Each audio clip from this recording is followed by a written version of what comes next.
Welcome back down to Ice Level as always. I am your host, James Blennau. It looks like I may have jinxed a few teams this week with some predictions and some bits from across the episode, but before we get into that, we have some important news as the U.S. Collegiate Selects team.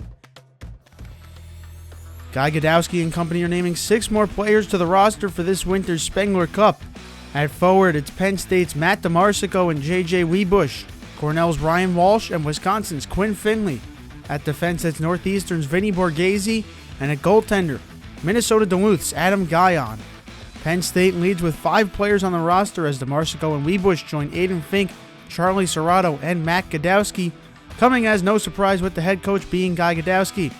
This team still has yet to name 7 of the 25 players headed to Switzerland for this winter's tournament.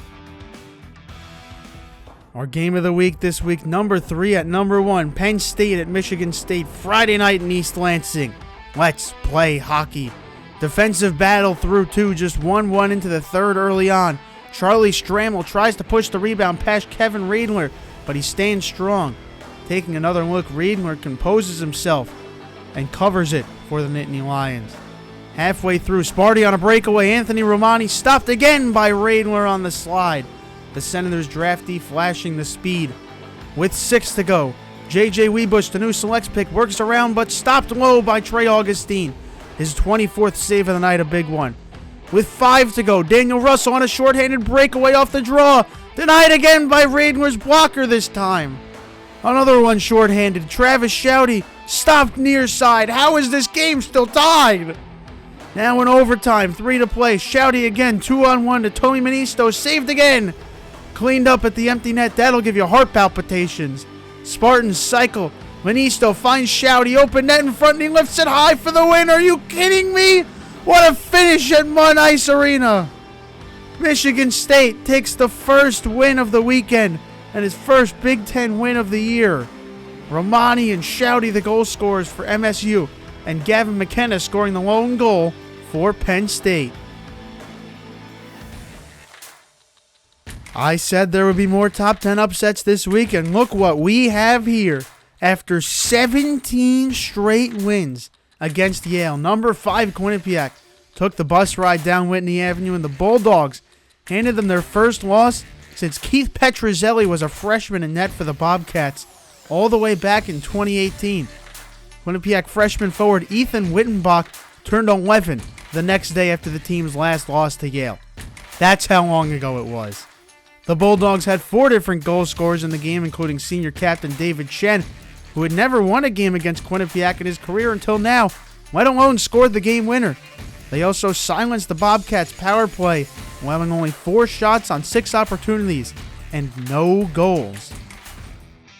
Now across our wonderful conferences in the AHA, Air Force took a surprising sweep back to the academy, winning 2 games in Fairfield over Sacred Heart.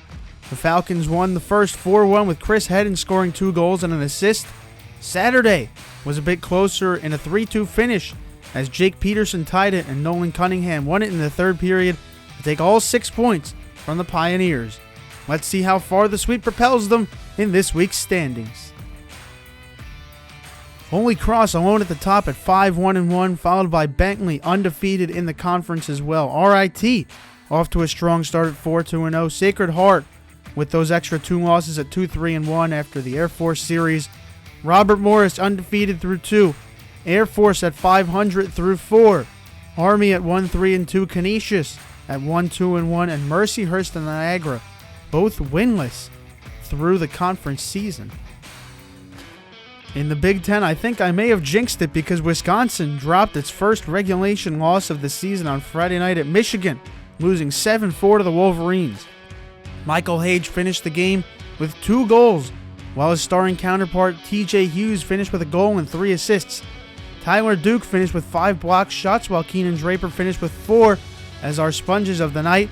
And let's see where the win took Michigan in this week's standings. Badgers still at the top at 3-1-0, followed by the Wolverines at 3-1-0 as well. Penn State and Minnesota both at 500 through 4. Michigan State 2-0-0 after the sweep over Penn State. Notre Dame winless through 4, and Ohio State winless through 2. In the CCHA, Bemidji State's on a 3-game win streak and a 6-game point streak after sweeping Lake Superior State this weekend. Adam Flaming was the only Beaver to score in each game, scoring in Friday night's 4-1 win and Saturday's 3-2 overtime win. The Beavers' defense was also outstanding in the series, only allowing 33 shots across both games against the Lakers. Let's see how these Beavers are building their lead in the CCHA standings.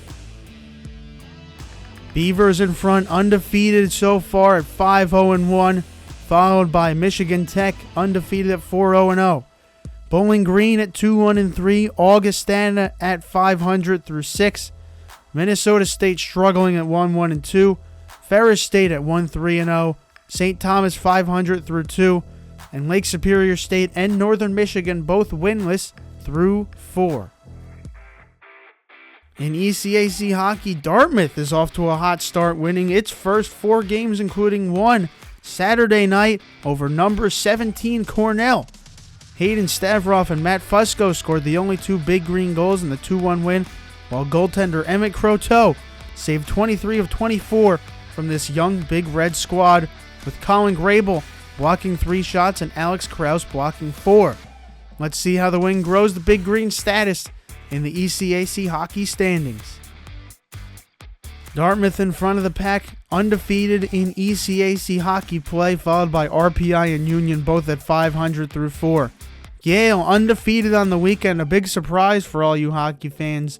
Brown, Clarkson, Cornell, Harvard, St. Lawrence, and Quinnipiac all at 500-2 games, and Princeton and Colgate at 0-2-0-2. The Hockey East is about as confusing as it's gotten in recent years, and that, my friends, brings us to UMass. The 13th ranked Minutemen played a 2-game home series against number 6 Maine, losing the first game 6-2, only shooting 16 shots on goal to Maine's 50. Then they head into Friday night's game, and all of a sudden it's a brand new team and they win 4-0. Brilliant. I have absolutely no idea what's going on. Jackson Irving picks up a 37-save shutout, Daniel Yenchko picks up 2 goals, and 9 Minutemen find their names on the score sheet. Can somebody explain to me what on earth they put in the water in Amherst? Anyway, let's check out the ever-chaotic Hockey East standings from this week and get this over with. BU back in the lead at 3-3-0, followed by Northeastern undefeated through 3, and UMass Lowell also at 3-3-0. Maine follows them at 3-1-0, followed by UConn at 2-2-1, and Merrimack at 2-4-0. Providence follows the Warriors at 2-1-1, followed by Boston College at 2-2-0, New Hampshire at 2-3-0, UMass at 1-2-0, and Vermont at 1-3-0. Back on planet Earth, also known as the NCHC, number 9 Denver looks red hot coming out of this weekend with 2 road wins over number 4 Western Michigan. Friday's 3-1 Pioneers win saw 3 unanswered goals in the third after the Broncos led until almost 7 minutes into the period. Saturday saw 6 different Pioneers goal scorers, including Eric Polkamp scoring the game winner in the early second in the 6-3 win. The Pioneers also got 12 different players on the score sheet.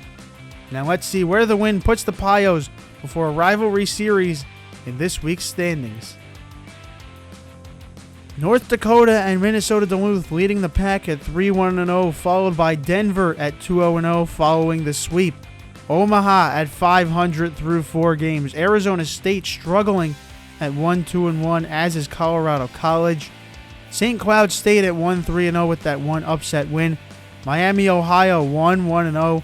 And Western Michigan, seeming to struggle in conference, having a national championship hangover maybe, at 1-3-0. In the USCHO poll this week, Michigan State takes all 50 first place votes at number 1, followed by Michigan. Minnesota Duluth up to 3, Denver up to 4, and Penn State at 5. North Dakota, Wisconsin, Maine, Western Michigan, and Quinnipiac round out the top 10, with Northeastern, UMass, BU, UConn, and Providence rounding out the top 15, a Hockey East sweep for those 5, and Minnesota State, Colorado College, Boston College, Dartmouth, and Cornell, 3 ECAC hockey teams in this poll, rounding us out in the top 20. In the forecast, number 2 Michigan and number 5 Penn State meet at Pagula Ice Arena on Friday and Saturday in a top 5 matchup. Number 12 UMass and number 18 Boston College play a home-and-home series in Chestnut Hill and Amherst on Friday and Saturday. Number 14 UConn and number 11 Northeastern also play a home-and-home in Storrs and Boston on Friday and Saturday.